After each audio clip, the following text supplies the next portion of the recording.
है, अपनी तैयारी कर रहा है और गुणवत्तापूर्ण शिक्षा क्वालिटी एजुकेशन पे हमारा जोर है। और जो हमारे शिक्षक हैं वो डॉक्टर राजेंद्र प्रसाद जैसा बने। इनके बारे में कभी किसी ने लिखा था कि examinee is better than examiner. वैसा माहौल बिहार में आए और इसके लिए हम प्रयास करें। यही से सर आपकी मैट्रिक की पढ़ाई हुई है, आप टेक्नोलॉजी से पढ़े, क्या कहेंगे? नहीं बिल्कुल, हम लोगों के ज़माने में जो शिक्षक हुआ करते थे सही में गुरु शिष्य परंपरा थी और बहुत लंबे दौर की बात ये नहीं है, लेकिन इसमें ह्रास हुआ है।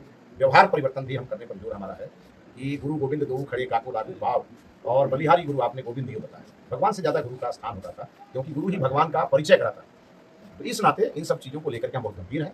क्वालिटी एजुकेशन भी हो, संस्कार और शिक्षा साथ साथ चले, गुरु शिष्य परंपरा फिर से स्थापित हो और भारत निष्ठ शिक्षा व्यवस्था बने। नई शिक्षा नीति को मजबूती से लागू करेंगे, इसके लिए हम लगातार काम सर शिक्षकों का बड़ा मुद्दा है, प्रमोशन का, ट्रांसफर का। वो सब हमारे विभाग में बहुत आसानी से होगा और आप देखेंगे कि किसी भी शिक्षक को कार्यालय का दौड़ नहीं लगाना, उसके लिए हमने बहुत सख्ती से आदेश दिया।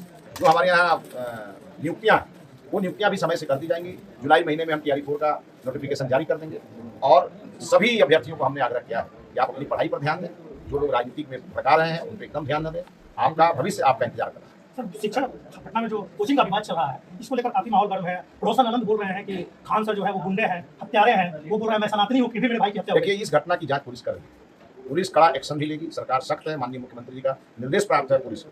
मेरी ओर से केवल यही संदेश है, कोचिंग पढ़ाई के लिए होता है, लड़ाई के लिए नहीं होता। लड़ाई हुई है, गंभीर परिणाम। सर वर्चस्व की कहीं ना कहीं कोचिंग संस्थानों की लड़ाई है, मैसेज ने कहीं सरकार को बदनाम करने की कोशिश की है। नहीं बिल्कुल, मैं तो ये स्पष्ट मानता हूँ कि सरकार की छवि को नुकसान पहुंचाने के लिए ये सब चीज़ें हुई हैं और इसीलिए सरकार सख्त है, बड़ी कार्रवाई करेंगे। और हमने तो घोषणा किया है कि अगले कुछ दिनों में हम नई नियमावली बनाएंगे और उसके सभी शर्तों के साथ सभी संस्थाओं को बैन करेंगे। क्या लगता है आने वाले समय में कोचिंग संस्थानों में जो ये विवाद हो रहा है, इस पे कुछ असर पड़ेगा? मतलब कहीं ना कहीं ये विवाद खत्म हो? नहीं, विवाद तो खत्म होना ही है। विवाद कौन सा है? ये सब वर्चस्व की लड़ाई है। नकल कैसे कसने नहीं, नियमावली बनाएंगे ना, उसके